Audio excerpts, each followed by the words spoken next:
ఎన్నో కార్యక్రమాలు వైఎస్ఆర్ కాంగ్రెస్ పార్టీ జగన్మోహన్ రెడ్డి గారి నాయకత్వంలో సాధించడం జరిగింది 2019 నుంచి 24 శాశ్వతమైన అభివృద్ధి కార్యక్రమం. అందులో పోలవరం ఒకటి.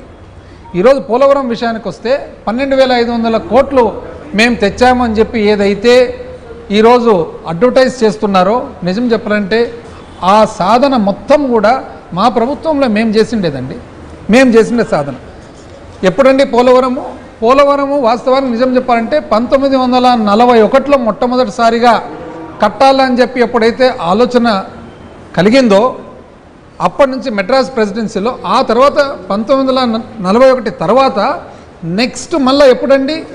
రాజశేఖర రెడ్డి గారు ముఖ్యమంత్రి అయిన తర్వాత 2005 తర్వాత కాదా పోలవరం ప్రాజెక్టును నిజంగా నిర్మాణం అనేది ఖచ్చితంగా చేపట్టిండేదని చెప్పి ఒకసారి ప్రజలందరికీ నేను తెలియజేస్తాను.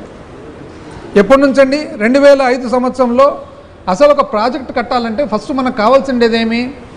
పర్యావరణ క్లియరెన్స్లు, అనుమతులు, ఇతర రాష్ట్రాలకు సంబంధించిన ఒప్పందాలు, అదేవిధంగా ఫారెస్ట్కు, అరణ్య శాఖకు సంబంధించిన అనుమతులు. ఈ అనుమతులన్నీ పొందిన తర్వాత డిజైన్స్ అప్రూవ్ అయిన తర్వాత వివిధ డిపార్ట్మెంట్లన్నీ కూడా, అంటే సెంట్రల్ వాటర్ కమిషన్ అనుకోండి, అదేవిధంగా అక్కడున్న కేంద్రానికి సంబంధించిన ఇరిగేషన్ డిపార్ట్మెంటు ఏదైతే ఉంటుందో, వాటర్ రిసోర్సెస్ డిపార్ట్మెంట్ ఏదైతే ఉంటుందో, అంటే ఒక్కొక్క ప్రభుత్వం దానికి ఒక్కొక్క పేరు మారుస్తూ ఉంటారు. ఇప్పుడు జలశక్తి అని అంటారు, వాళ్ళ అనుమతులు అనుకోండి, టీఏసీ అంటే TAC approval, technical advisory committee approvals అనుకోండి, ఇవన్నీ చేసిన తర్వాతనే ప్రాజెక్ట్ స్టార్ట్ అవుతుంది. అంటే 2005లో మొదలుపెట్టి 2009 వరకు నిజంగా ఖచ్చితంగా పోలవరం పనులు అనేది చేపట్టడం జరిగింది మొట్టమొదటిసారిగా.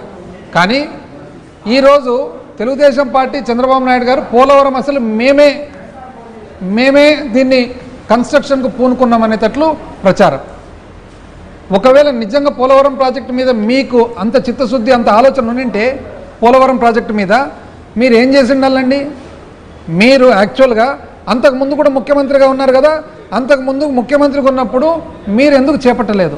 వాస్తవానికి నిజం చెప్పాలంటే మీరు 2014 నుంచి 19 వరకు మీ ప్రభుత్వం ఏర్పాటు చేసుకున్నప్పుడు, మీ ప్రభుత్వము అధికారంలో ఉన్నప్పుడు పోలవరం ప్రాజెక్ట్ అనేది లేట్ అయింది. ఎందుకు లేట్ అయింది? మీరు సంకీర్ణ ప్రభుత్వంలో మీరు భాగస్వాములు అయ్యుండి కూడా మీరు ఒక పెద్ద పొరపాటు చేయడం జరిగింది. 2014లో ఏర్పాటైన వెంటనే తక్షణమే జాతీయ ప్రాజెక్ట్ కాబట్టి అప్పటి కాంగ్రెస్ ప్రభుత్వం అది జాతీయ ప్రాజెక్టుగా పునర్వ్యవస్థీకరణ చట్టంలో భాగంగా డిక్లేర్ చేయడం జరిగింది. కాబట్టి మీరు వెంటనే చేపట్టితే సరిపోయేది. 2016 సెప్టెంబర్ వరకు మీరు చేపట్టలేదు.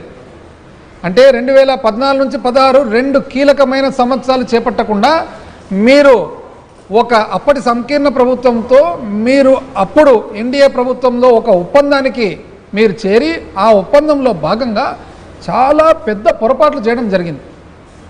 ఏమా పొరపాట్లు అంటే, మీరు చేసిండేది 2010-11కు సంబంధించిన క్వాంటిటీస్ ఏదైతే, ఎంత మట్టి, ఎంత ఇసుక, ఎంత రాయి, ఎంత కాంక్రీటు, ఎంత స్టీల్ అనేది 2010-11కు సంబంధించిన క్వాంటిటీస్కి ఒప్పుకుంటూ, 2013-14కు సంబంధించిన రేట్లకు ఒప్పుకుంటూ, 2013-14లో వచ్చిన ఏదైతే కొత్త భూసేకరణ చట్టం ఉందో ఆ చట్టాన్ని మీరు పట్టించుకోకుండా, మీరు అకౌంట్లోకి తీసుకోకుండా, మీరు పునరావాసానికి ఎంతమందిని పంపించాలనేది మీరు చూసుకోకుండా, ఎన్ని ఎకరాలు అనేది మీరు క్వాంటిటీ తీసుకోకుండా, మీరు కేవలము ఇరిగేషన్ కాంపోనెంట్ మాత్రమే, అంటే 8 సెప్టెంబర్ 2016 ఏదైతే మీరు స్పెషల్ ప్యాకేజ్ అనేది మీరు ఒప్పితం చేసుకున్నారో అప్పటి కేంద్ర ప్రభుత్వంతో, మీరు కేవలము ఓన్లీ ఇరిగేషన్ కాంపోనెంట్ మాత్రమే, అంటే వ్యవసాయానికి సంబంధించినది మాత్రమే, త్రాగునీరు కానీ ఇంకోటి కానీ లెక్క తీసుకోకుండా చేసినందుకు ఈ ఇబ్బందులన్నీ ఈరోజు ఎదుర్కొన్న మాట వాస్తవమా కాదా? మీరు ఆ రోజు నిజం చెప్పాలంటే అప్పటికే ఆ నీటి సరఫరాకు సంబంధించిన కాంపోనెంట్ ఏదైతే ఉందో 4,068 కోట్లయితే, ఇప్పటి రేట్ల ప్రకారం అయితే 7,214 కోట్లయితే, మీరు 4,000 చిల్లర కోట్లు కాదని, మీరు పునరావాసానికి సంబంధించిన ఏవైతే వాస్తవానికి సంబంధించిన కుటుంబాలు లెక్కలేకి తీసుకోకుండా, పునరావాసానికి సంబంధించి భూసేకరణకు సంబంధించి మీరు 2013 చట్టము అకౌంట్లోకి తీసుకోకుండా, మీరు చేసిన దానికి 55,000 కోట్లు ఇంచుమించు అవసరం ఉండే పోలవరం ప్రాజెక్టు మీరు కేవలం 20,000 కోట్లకు మాత్రమే మీరు ఒప్పుకొని రావడం జరిగింది. ఎంత అన్యాయం అండి. మీరు కేవలము 26,158 కోట్లకు, అందులో 4,000 చిల్లర కోట్లు పోతే 20,000 చిల్లర కోట్లకు మాత్రం మీరు ఒప్పుకున్నారు. ఇవన్నీ కూడా మీరు చాలా మేధస్సుతో, అంటే ఎంతో ఆలోచన, ఎంతో అనుభవం అని చెప్పి చెప్పుకునేది మీరు ఏ విధంగా ఒప్పుకున్నారు అని చెప్పి. ఆ తర్వాత వైఎస్ఆర్ కాంగ్రెస్ పార్టీ ఏర్పాటైన తర్వాత ఏమేం సాధించినామనేది ఒక్కసారి మీకు చెప్తాను. వైఎస్ఆర్ కాంగ్రెస్ పార్టీ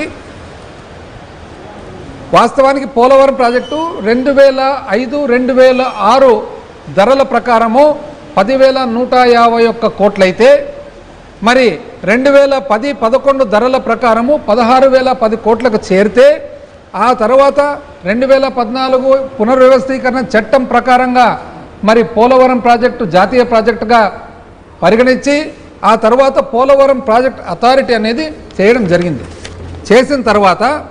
చేసిన తర్వాత అందులో ఉన్న ఏవైతే పోలవరం ప్రాజెక్ట్ నిర్మాణానికి సంబంధించిన ముఖ్యమైన విషయాలు వచ్చేసి, ఒకటి ఇంతవరకు చెప్పినట్లు వాటర్ సప్లై కాంపోనెంట్ 4,000 చిల్లర కోట్లు వాటర్ సప్లై కాంపోనెంట్ను మీరు అసలు నీటి సరఫరా ఏదైతే వైజాగ్కు రాబోయే కాలంలో వైజాగ్ చుట్టుముట్ట ఉండే ప్రాంతాలకు సంబంధించిన నీటి సరఫరా ఉందో ఆ నీటి సరఫరా మీరు పక్కకు పెట్టడం జరిగింది.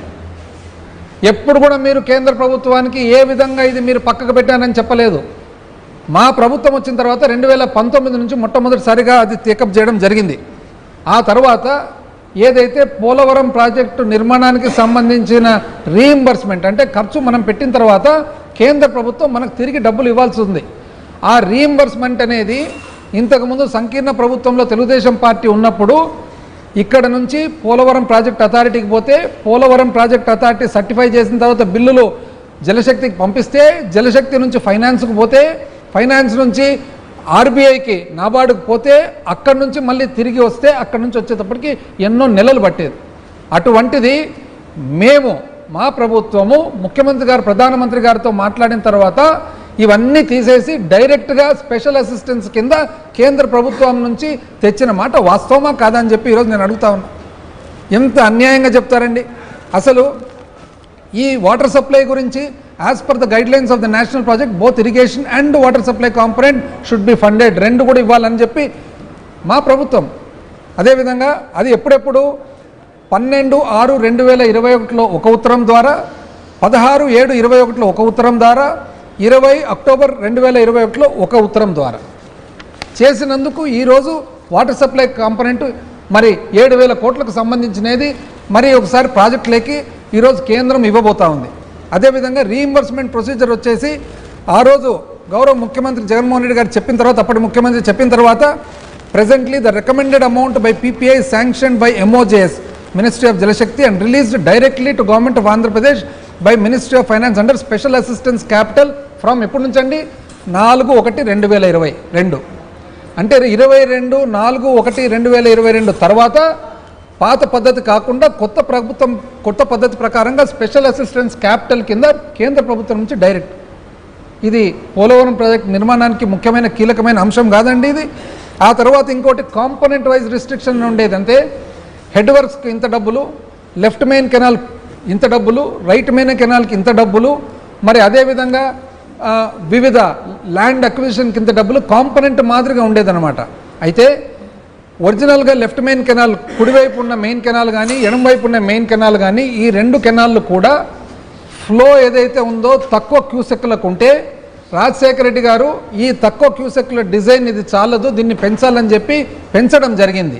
పెంచిన తర్వాత ఆ పెంచిన ఏవైతే కెనాల్ వెడల్పులు ఉంటాయో ఆ వెడల్పులకు సంబంధించిన ఖర్చు ఏదైతే ఉందో అది కేంద్ర ప్రభుత్వం అనుమతించకుంటే దాన్ని మరి మా ప్రభుత్వము ఎన్నోసార్లు మరి అప్పటి ప్రధానమంత్రి గారికి కానీ, ఆర్థిక శాఖ మంత్రి గారికి కానీ, జలశక్తి మంత్రి గారికి కానీ వీళ్ళందరికీ కూడా విన్నమించుకొని ఇప్పుడు ఆ కాంపోనెంట్ వైజ్ రిస్ట్రిక్షన్ అనేది తీసేయడం జరిగింది.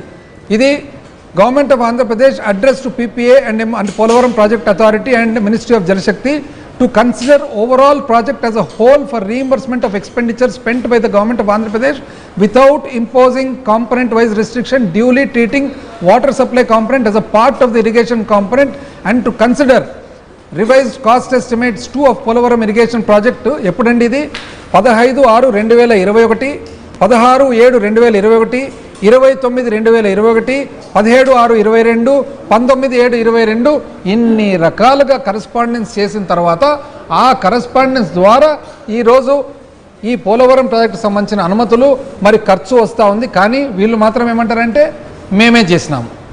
అదేవిధంగా ఏదైతే the secretary water resource department government of Andhra Pradesh address the MOJS ఎప్పుడండి వాటర్ సప్లై కాంపొనెంట్ చేయమని 12/12/6/2021 ఎప్పుడండి 21. అదేవిధంగా commissioner MOJS ministry of Jal Shakti New Delhi ఎప్పుడు 2021 సంవత్సరంలో has requested for estimated balance cost, అంటే బ్యాలెన్స్ డబ్బులు ఎంత కావాలో పోలవరం ప్రాజెక్ట్ పూర్తి చేసేదానికి ఇవ్వండి, ఇంక్లూడింగ్ నీళ్ళ సప్లైని కూడా కలిపి ఇవ్వండి అనేది అప్పుడు ఎప్పుడండి ఇదంతా 2021. కానీ మేమే చేశామని చెప్తారనమాట.